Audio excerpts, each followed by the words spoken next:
I wanted to start by saying a few words about myself and how I was trained in the area of religion and material religion more specifically, and what the value of that interdisciplinary approach might be to the position of director of a religious studies program.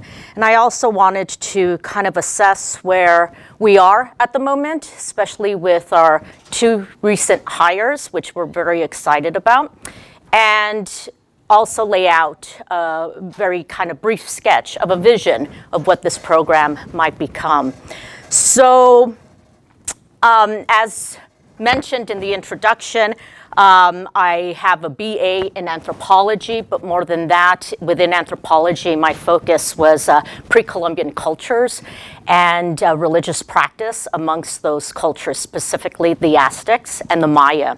And so within that kind of category, I also did a lot of field work, including different field seasons in Palenque, in Chiapas. I studied ancient languages, pre-Columbian languages, such as Nahuatl, and also Maya hieroglyphics. I'm showing you an image, kind of this canonical image for Mayaness. It's a very famous stele from Yaxchilan, from a Maya site, and it's now at the British Museum. But I love showing it to my students here at OSU. I teach a survey of Latin American art, and we start with the pre-Columbian period. And they're always shocked by it because at first glance, it seems very regal, very royal, and then they look a little closer and they say, wow, what is that person doing there with that rope? And that rope, in fact, is embedded with a lot of kind of thorns, and she's pulling it through her tongue and bloodletting into this bowl down below.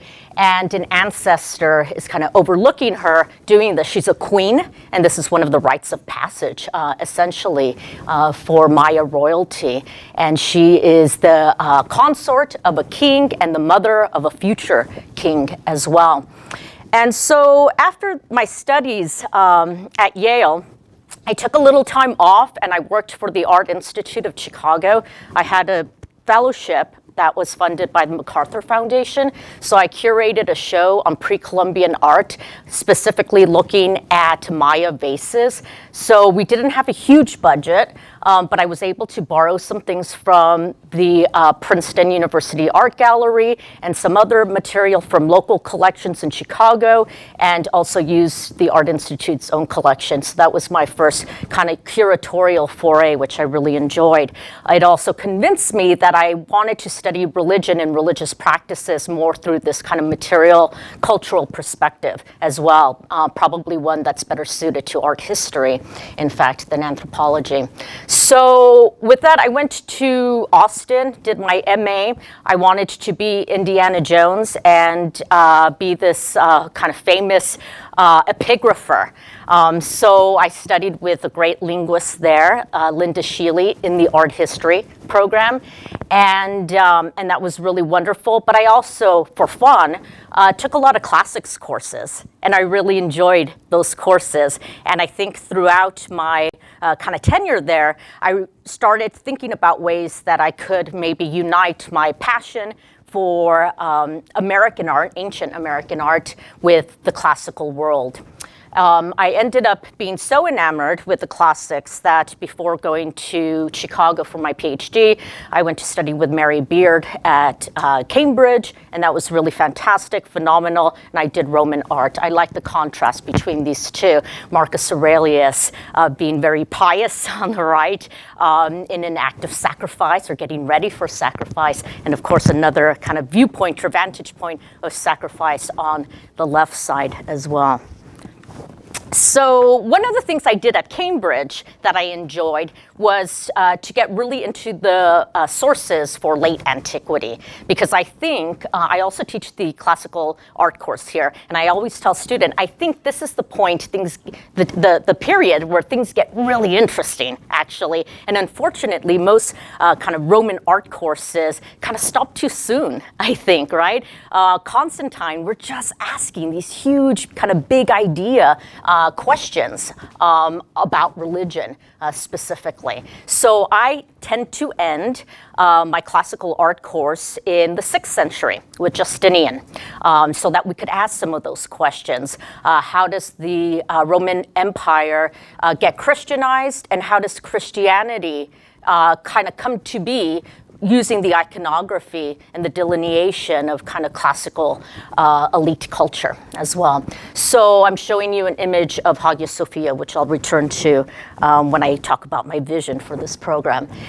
Ultimately, at Chicago, I specialized in 16th century, 17th century Franciscan art. I was interested in how the Franciscan order not just missionized with images since their arrival in 1524, but also how the order changed their attitude towards images throughout the colonial period, from believing in their didactic merits, right, the Bible of the illiterate, and in fact they have a lot of recourse to our early Christian writers on the subject, to, at the very end, really kind of promoting images for their miraculous effect. And why that switch happens is something that I really wanted to explore in my dissertation. So that is a book manuscript now that is revised and resubmitted with the same press that requested it, which is Penn State, a kind of leading press in our field, in art history. So pilgrimage, image theory, the history of the mendicant orders. These are all kind of broad topics that I really kind of engaged with on many fronts during my doctoral education, and I do that now as a professor of art history as well. And just another image from that dissertation. So I've been publishing mostly articles and kind of chapters related to my field in early modern religion, specifically from Mexico, but also more recently from the Spanish world in general, which includes not just Iberia and not just Mexico, but of course also Central and South America and the Philippines. And so I'm interested in this kind of kind of cultural migration of images, a kind of global renaissance during this period, and what that means in terms of people's faith and belief systems in different areas. So one of the subjects I'm most interested in has to do with female piety and visual culture. What were women doing, religious women specifically in Madrid, and how were they doing it differently, or were they in Mexico City or Manila? Essentially in the 17th century. So 2 major publications have come out of this research. On the left, I got the cover. The Art Bulletin published a piece I wrote called Beyond the Bride of Christ, Crucifixion Piety. Beyond the Bride of Christ, the Crucified Abbess in Mexico and Spain. And then Res, the Journal of Anthropology and Aesthetics, which is published by Harvard, published my Crucifixion Piety in New Mexico. Both engage with female piety and its kind of visual delineation in different ways, and will form separate chapters of a future monograph as well. I've given talks on the subject. I give a lot of talks, as my department head and husband realize, who are sitting in the back.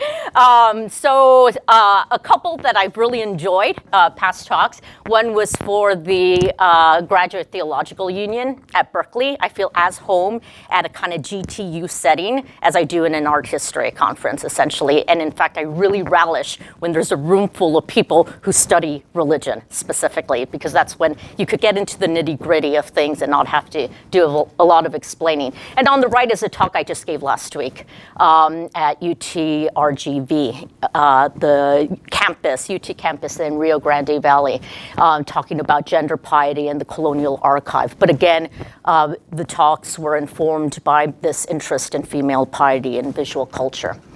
2 talks that are upcoming that I'm very excited about include one in Peru this summer in Lima, It's an international vice-regal art conference, and I'll be talking also about female piety, and it's being sponsored largely by the Toma Foundation, OSU alumni, very generous donors to OSU, in fact. So I'll get to see some friendly OSU faces in Lima. And then on the right, I'm organizing 4 panels for the major art history kind of institute in Brazil. And so their conference in 2020 on migrations is giving me and a colleague from Ecuador a chance to organize 4 panels that are centered on art and mission specifically. So we're excited to put those call for papers kind of in circulation in the next few months. So religious studies at OSU. I have been almost entirely kind of on the outside of religious studies. Something that I knew when I arrived, was here, didn't know much about it, and unfortunately my kind of understanding of religious studies didn't increase as the years went on. Last year, or earlier this year, when a call went out for faculty that might be interested in this religious studies search for 2 TAPs, arrived in my inbox, I replied immediately and I said, yes, absolutely, I would love to be involved with this search. Both to be involved with the hiring process. There's probably no greater kind of service as a faculty member than, in fact, hiring and retaining your colleagues, but also because it would give me a better chance to get to know my colleagues that are interested in religion from other departments, philosophy and history, and the English department as well. So I really enjoyed that process, and it's quite different from our searches in art history. In art history, for example, we would never get 100+ applications for a position. So it was really time consuming, but I think really well worth it. I enjoyed it quite a bit.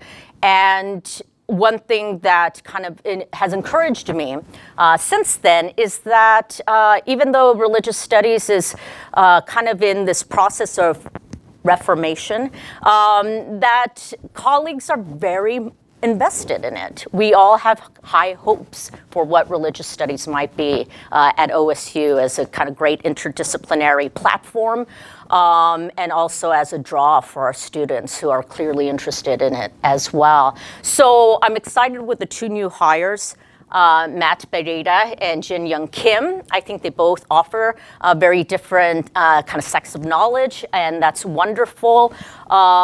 I looked at the course schedule, and they're both going to be involved in teaching a variety of courses, including world religions. Matt will also do American Christianity through the colonial period.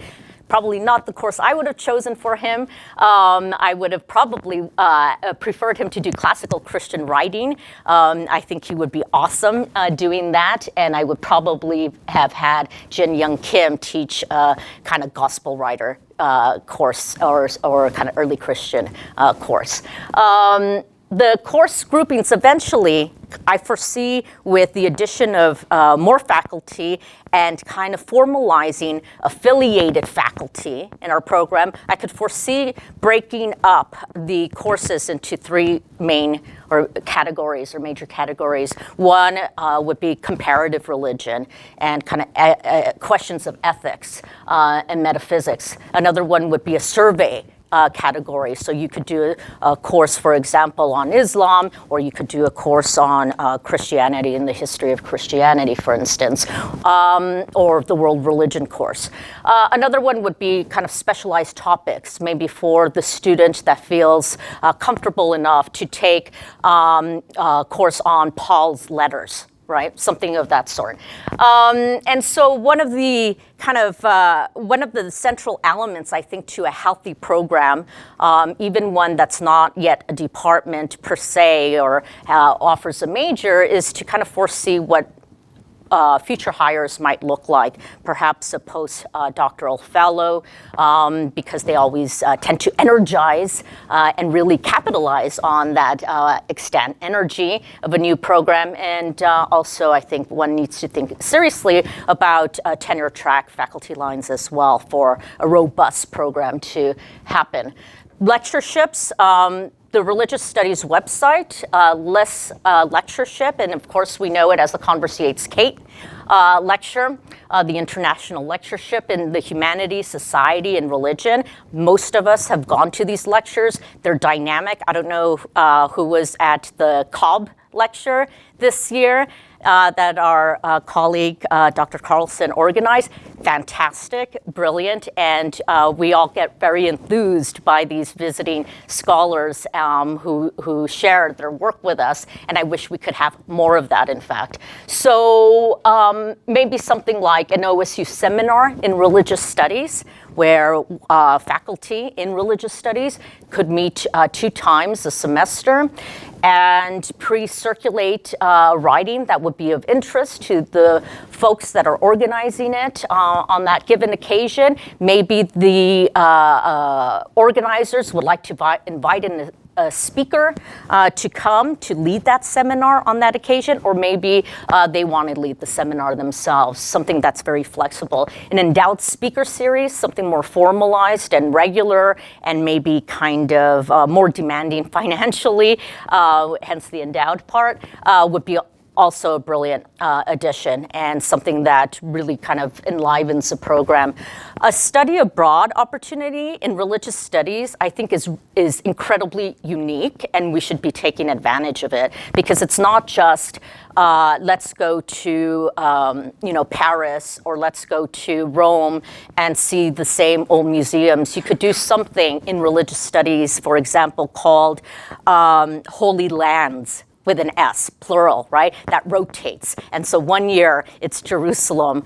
Another year it could be Tepeyac, right? Mexico City. Another year it could be Montserrat, Barcelona, or Loreto in Italy, or Rome, in fact. But to think about pilgrimage as an idea and as a field of study within religious studies, and also to see your surroundings, this other culture, this other landscape, through that disciplinary kind of theoretical lens, I think would be really fascinating and really interesting, and would benefit the students greatly. I'm going to check on time.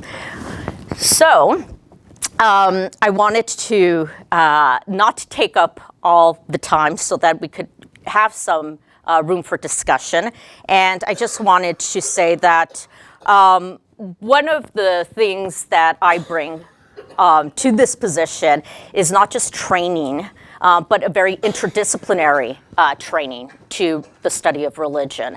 And also the fact that I write on this is my forte, and I also teach religion. I have a lot of kind of classroom experiences that I could share with you if you're interested, and that I think are kind of fair assessments of where our OSU students are coming from in that broad spectrum of how they think about religion as well. So I'll open it up to you, the audience, and I'm happy to kind of answer any questions or engage in a conversation about anything I've mentioned. Yeah, Thomas. You mentioned in your list of possible categories of classes. Yes.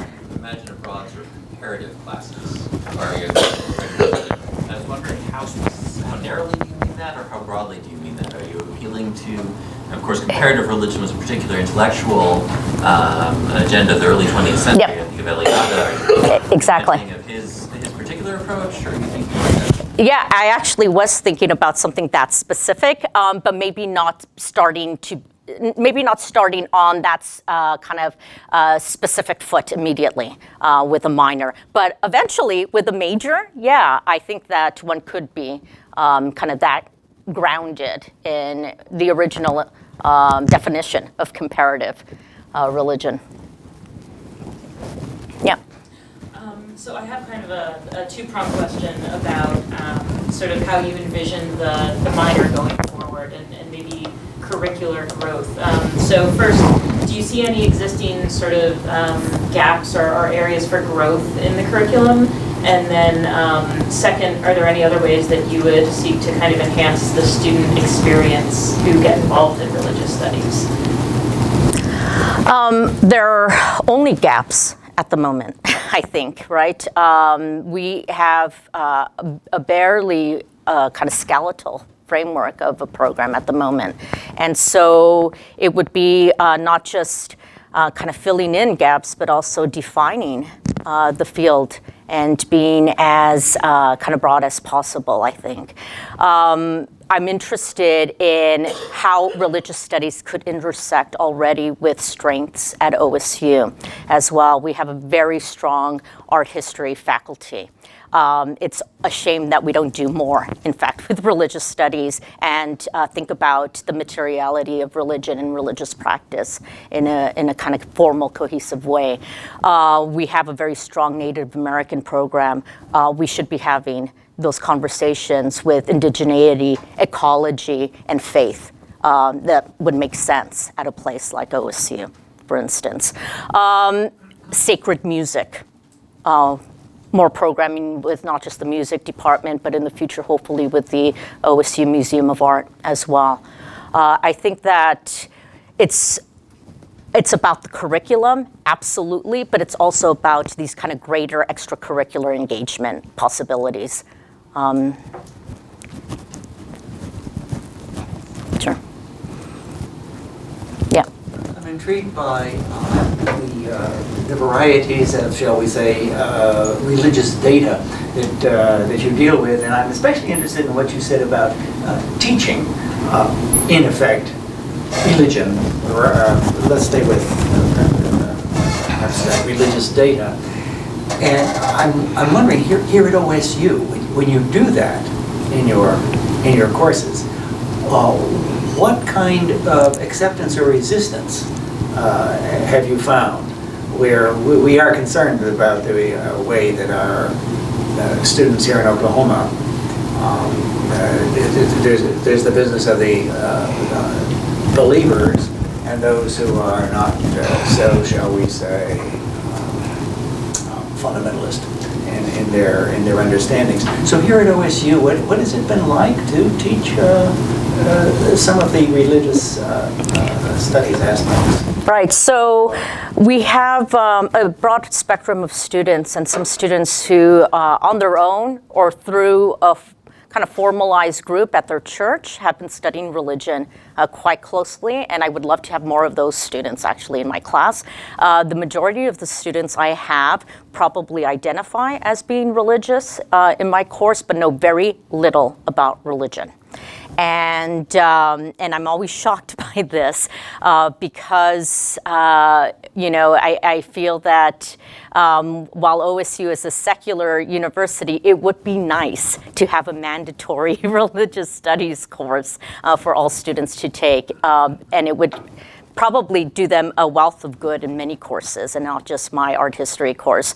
I feel there's a utter lack of knowledge about Catholicism, for example, as opposed to maybe their own personal Christian faith that's Protestant largely. And so when I teach, it's very much at a kind of novice level, introductory level, because I can't assume that anyone there knows anything about the Immaculate Conception or about, just kind of basic fundamental Catholicism 101, and even defining terms like liturgy and such. I feel like I have to really start from the beginning with my students so that they form a lexicon to kind of take them deeper.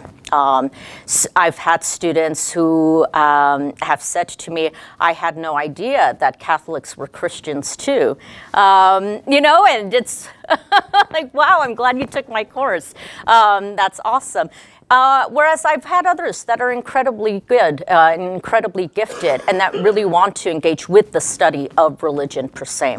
And there's a big distinction. I myself have sometimes am accused of being very, very religious, which if my parents heard this, they would laugh.